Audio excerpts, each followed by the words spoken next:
बिस्मिल्लाहिर्रहमानिर्रहीम।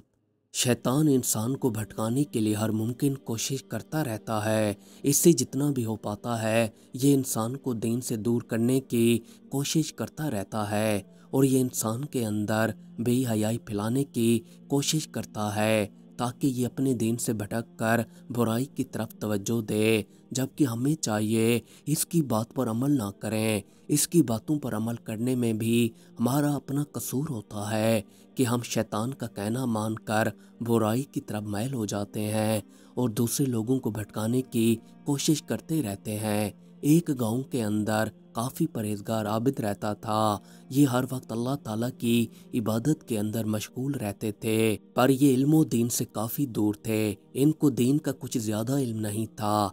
एक मर्तबा शैतान ने गांव के चंद लड़कों को भटकाया और भटका कर इनके दिमाग में डाल दिया कि इस आबिद बुजुर्ग बंदे को भटकाया जाए। इन लड़कों ने आपस में इकट्ठे होकर प्लान बनाया कि हम आबिद के पास जाते हैं और जाकर उसको दीन से दूर करने की कोशिश करते हैं। अब ये लड़के इकट्ठे होकर रात को आबिद के घर की छत पर आ गए।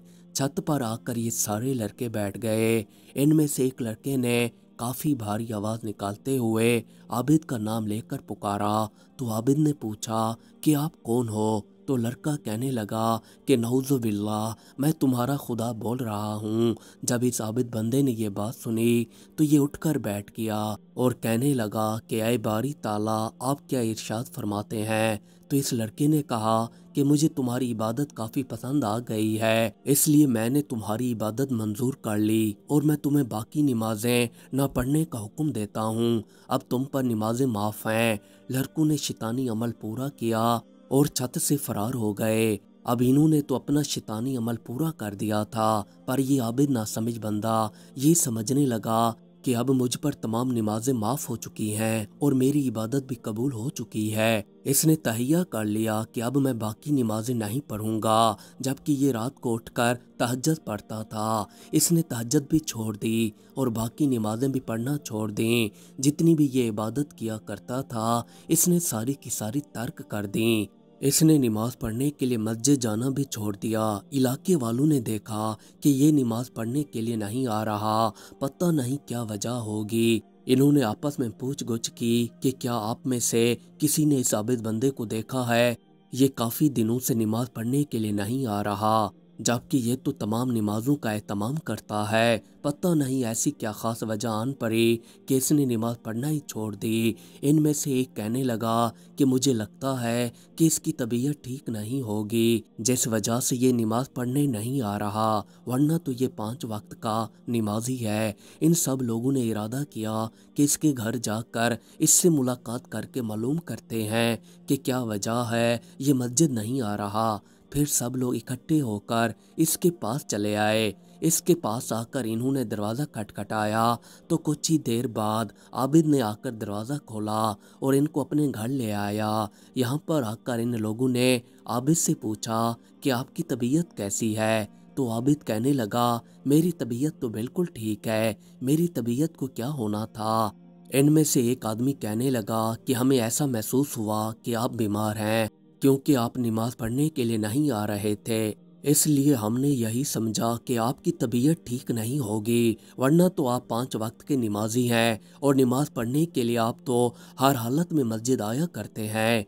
आबिद ने जब इसकी ये बात सुनी तो इनसे कहने लगा कि नहीं नहीं, मुझे लगता है आपको खबर नहीं है कि अल्लाह ताला ने मुझसे मुखातिब होकर कहा कि मैंने आप पर नमाज माफ़ कर दी है और मेरी पहली नमाजें भी कबूल कर ली हैं। नऊज़ुबिल्लाह। जैसे ही इन लोगों ने ये बात सुनी तो इनमें एक आलिम दीन बैठे थे। इन्होंने आबिद से कहा कि आप ये बात कैसे कह सकते हैं? नऊज़ुबिल्लाह, ये आप जो बात कह रहे हैं इंसान इससे काफ़ी भटक जाता है, आपको ये कैसे मालूम हुआ? आबिद कहने लगा कि मैं एक रात सो रहा था तो मेरी छत से आवाज़ आने लगी कि हमने तुम्हारी नमाजें माफ़ कर दी हैं और अब तुम बाकी नमाजें भी नहीं पढ़ा करो। आलिम साहब ने कहा, मुझे लगता है किसी ने आपके साथ शरारत की है, इसलिए आप दीन से भटक रहे हैं। आपको चाहिए कि ऐसी कुफरिया बातें ना कहें और अपनी इबादत पर तवज्जो दें।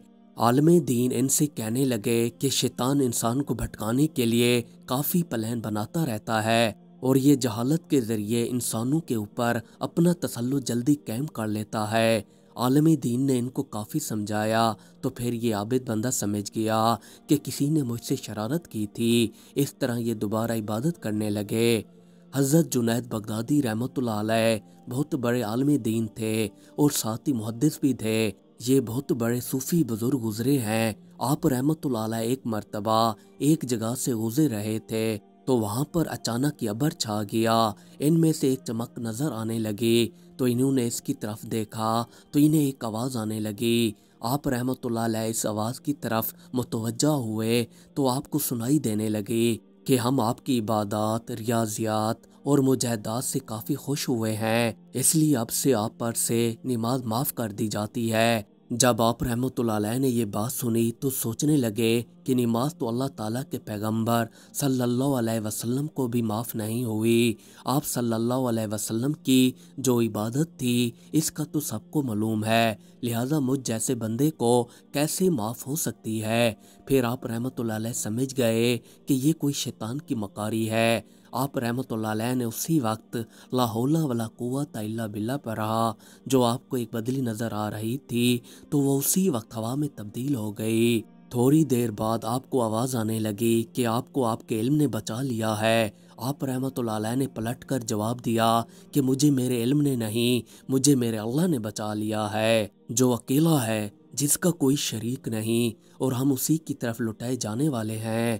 حضرت عبد القادر جیلانی رحمۃ اللہ علیہ پر شیطان نے حملہ کرنے کی کوشش کی۔ آپ رحمۃ اللہ علیہ کو ایک بار کافی پیاس لگ رہی تھی۔